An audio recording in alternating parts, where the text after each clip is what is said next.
Netaji Subhash Chandra Bose, the great Indian independence activist, is known for his versatile qualities such as valor, confidence, love, and sacrifice for the nation. Bose believed in the power of women in India. He held a variety of philosophical viewpoints about womankind. Bose was one of the few people in his day who pushed for women's rights in all of their forms. As a fervent admirer of Swami Vivekananda, a crusader for women's rights, Netaji was inspired by Swami's words, which highlighted the potential that women possess. Here, we present one such incident which depicts Netaji's ideologies and his role in supporting and encouraging women and their empowerment. Let us see the story of the young girl who became a spy. Rajamani was born in Rangoon, Burma. Her father was a gold mine owner and one of Rangoon's wealthiest Indians. Her family was an active supporter of Indian independence and a financial contributor to the cause. Good morning, students. I have something very important to share with you all. Today, we are celebrating the birthday of Netaji Subhash Chandra Bose. Last year, our government announced that 23rd of January will be celebrated as Netaji Jayanti or Pakram Divas, which means the Day of Valor. The title Netaji stands for respected leader.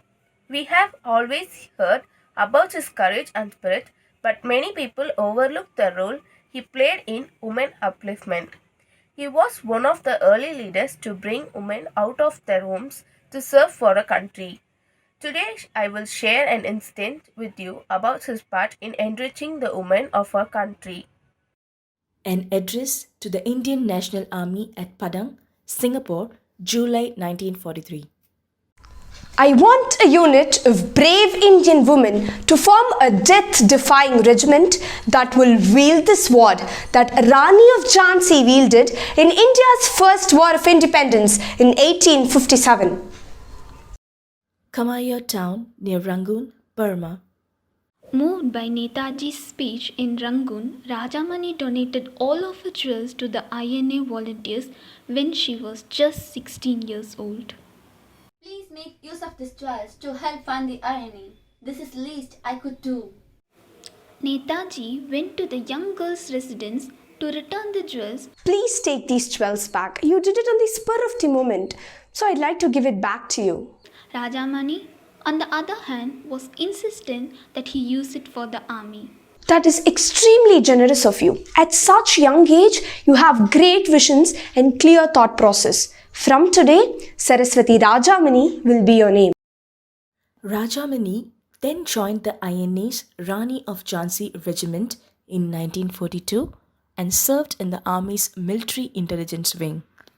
Rajamani and some of her female comrades disguised as boys for nearly 2 years in order to gather information. When she heard reports of a bombing, she alerted the Japanese forces near a station nearby. When she entered their barracks to warn them, they mistook for an enemy and fired at her leg. Following her alert, the Japanese army moved 72 tanks and 80 guns to a safe location. Rajamani rescued numerous civilians from a trench during the final bombing of the Burma campaign in 1945 when the Allied forces defeated the Japanese. In the same year, Netaji brought her back to her father and told him this. Please take care of this girl. For me, 100 such girls will do.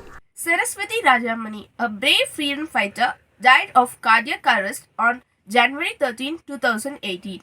Today we enjoy this freedom won by the blood of these unsung heroes.